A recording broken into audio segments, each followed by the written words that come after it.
রাষ্ট্রপতি নির্বাচনে ইতোমধ্যেই ইসিতে মনোনয়নপত্র জমা দিয়েছে জামায়াত জোট। কিছুক্ষণের মধ্যেই মির্জা ফখরুল ইসলাম আলমগীরের পক্ষে মনোনয়নপত্র জমা দেবে বিএনপি। সেখানে আছেন মিয়া আমিরুল, চলে যাচ্ছি তার কাছে। আমিরুল, বিএনপি কখন মনোনয়ন জমা দেবে, কি তথ্য আছে আপনার কাছে জানাবেন। ইশতিয়াক, সবশেষ যে তথ্যটি রয়েছে সেটি হচ্ছে বিএনপির একটি প্রতিনিধি দল তারা সচিবালয় থেকে রওনা হয়েছে। নির্বাচন কমিশনে কিছুক্ষণের মধ্যে তারা আসবেন। এই ক্ষেত্রে বিএনপি অনেকটা নিশ্চিত বলা যাচ্ছে যে বিএনপি মির্জা ফখরুল ইসলাম আলমগীরের নামে মূলত মনোনয়নপত্র জমা দিবেন। আজকে যেহেতু মনোনয়নপত্র জমা দেওয়ার শেষ দিন, বিকেল 4টা পর্যন্ত এখানে নির্বাচন কমিশন অপেক্ষা করবে।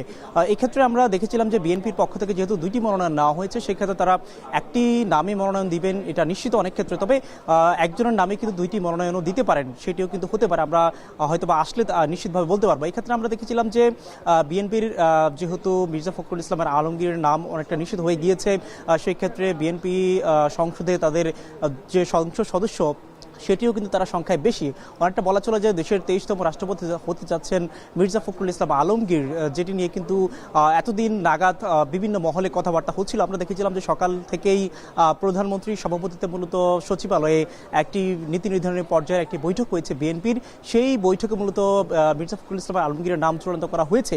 এর আগে আমরা দেখেছিলাম যে অন্যান্য যে ব্যাপারগুলো হয়েছিল, বিশেষ করে নির্বাচন কমিশন তাদের যে প্রস্তুতি, তারা কিন্তু সেইগুলো সম্পূর্ণ করেছে। আমরা দেখেছিলাম কিছুদিন আগেই মূলত সংসদের যে ভারপ্রাপ্ত স্পিকার রয়েছেন ব্যারিস্টার কায়সার কামাল, তার সাথে দেখা করেছিলেন। যেটি রেওয়াজ রয়েছে নির্বাচন কমিশনের যিনি প্রধান রয়েছেন, অর্থাৎ প্রধান নির্বাচন কমিশনার এএমএম নাসির উদ্দিন, তিনি মূলত রাষ্ট্রপতি নির্বাচনের প্রধান কর্তা হিসেবে দায়িত্ব পালন করবেন। এবং আপনার মাধ্যমে দর্শকদের জানিয়ে রাখি যে এই কর্তার অর্থাৎ প্রধান নির্বাচনী কর্তার পাশাপাশি ইসি সচিবালয় থেকে মূলত 20 জন কর্মকর্তা কিন্তু এই নির্বাচনে পরিচালনায় তারা তাদের যে কার্যক্রম হচ্ছে সেগুলো পরিচালনা করবেন। এবং একই সাথে সংসদ সচিবালয়ের যে কর্মকর্তারা যারা থাকবেন তারাও কিন্তু এই কার্যক্রমে অংশ নেবেন। এবং আজকে যেহেতু বৃহস্পতিবার ভোট হবে, আগামী বৃহস্পতিবার অর্থাৎ একেবারে কাটায় কাটায় এক সপ্তাহ বাকি রয়েছে, সেই ক্ষেত্রে আমরা দেখেছিলাম মূলত বৃহস্পতিবার দুপুর 12টা থেকে দুপুর 2টা থেকে 5টা পর্যন্ত ভোট হবে, যেখানে মূলত ভোটার রয়েছেন 349 জন। এবং একটি বিষয় যেটি নানান মহলে কথা হচ্ছে যে কিছুদিন আগেই মূলত সংসদের যে হুইপ রয়েছেন ব্যারিস্টার নুরুল ইসলাম মনি, তিনি একটি কথা বলেছিলেন যে যেহেতু সংবিধানের 70 অনুচ্ছেদ অনুযায়ী সেটি বলবৎ রয়েছে, অর্থাৎ সেটি এখনো পর্যন্ত কার্যত রয়েছে, সেই ক্ষেত্রে কিন্তু সংসদ সদস্যরা তাদের দলের বাইরে গিয়ে কিন্তু ভোট দিতে দেওয়ার সুযোগ পাচ্ছেন না।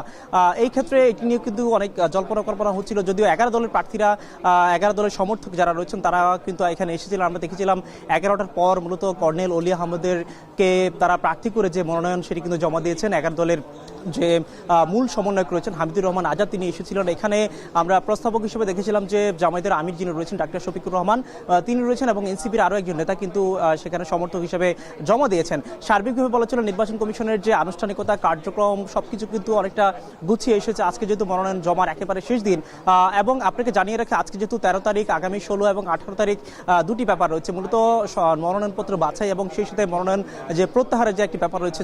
তবে এখানে কিন্তু এখন পর্যন্ত একটি বিষয় রয়ে গিয়েছে যে বিএনপি একজনের নাম ঘোষণা করেছে, তবে তাদের দুটি মনোনয়ন রয়েছে, সেক্ষেত্রে তারা কতগুলো মনোনয়ন জমা দেয়। এবং আমরা আরেকটি কথা শুনতে পাচ্ছি যে জামায়াতের যে মনোনয়ন তারা জমা দিয়েছে, তারা কিন্তু আরও একটি মনোনয়ন কিন্তু তারা দুপুর নাগাদ জমা দিতে পারে। ইশতিয়াক, আমার কাছে এই ছিল এখনকার সবশেষ।